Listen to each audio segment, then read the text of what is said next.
Seems to be an epidemic of a phenomenon that I thought never would happen in pediatrics. Old man diabetes. Diabetes when someone gets like 40 and gets a little heavy. How come that's happening, and how can we address this and maybe prevent that? Well, I think it's a very, very good question. We're seeing a rise now in that kind of diabetes in childhood to the point where it may soon surpass the typical kind of diabetes that we see in childhood, which is juvenile diabetes caused by a completely different mechanism. And the single most important cause of this type of diabetes in childhood is overweight. And as overweight worsens and we don't see any end in sight, so does the epidemic of type 2 diabetes. I think it's important to stress that it can be prevented.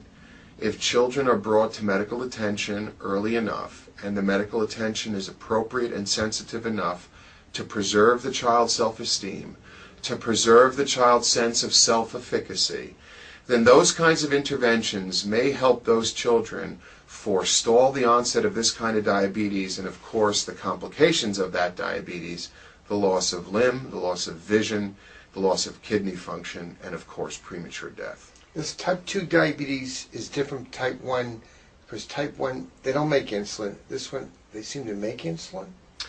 Individuals with typical juvenile diabetes suffer from a condition where the body destroys the ability of the pancreas, which is a tubular-shaped gland that sits behind the stomach and makes insulin, and in doing so destroys the body's ability to make that chemical messenger called insulin.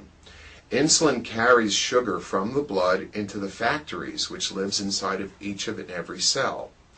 This is different than type 2 diabetes, where we're making a lot of insulin, but it's just not enough to feed the size of our body.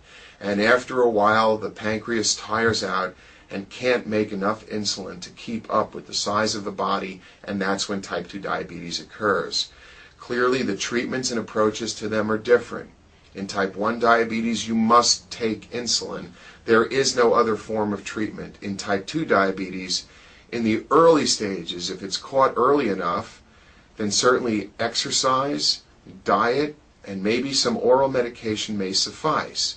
And I think it's an important time for me to reinforce and to stress with parents that if you see your child bedwetting in a child that's previously been toilet trained, please bring this to the attention of your primary care provider as soon as possible. It may be one of the earliest signs that your child has in fact developed diabetes.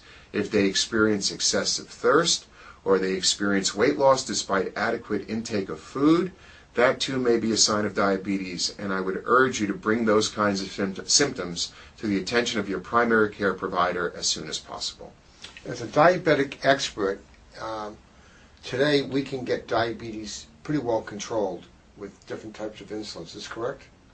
There is no question that the advances in diabetes management today have really allowed our children to live full, healthy, and happy lifespans.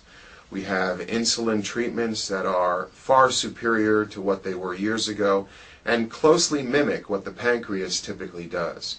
We have insulin delivery devices like, for example, insulin pumps, which allow the insulin to be delivered almost as well as the pancreas does. And we have wonderful monitoring devices such as fingerstick blood sugar testing and continuous glucose monitors that allow us to know what the blood sugars are almost every minute of the day. These advances have lengthened the lifespan of children with diabetes so that they can all live happy and healthy, long lives. So a well-managed diabetic can almost expect to live a full life like a normal person? Without question, a child who has diabetes that takes care of themselves and a family that strives to take care of their child with diabetes, as challenging as that may be, the payoff is enormous. And I think that if they do, they'll see their children live long, happy, and healthy lives without any long-term complications. So the best treatment for type 2 diabetic would be prevention. That would be exercise in early age, weight control in early age. Is that true?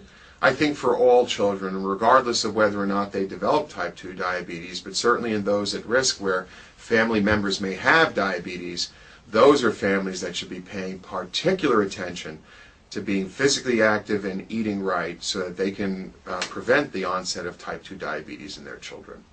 Thank you very much.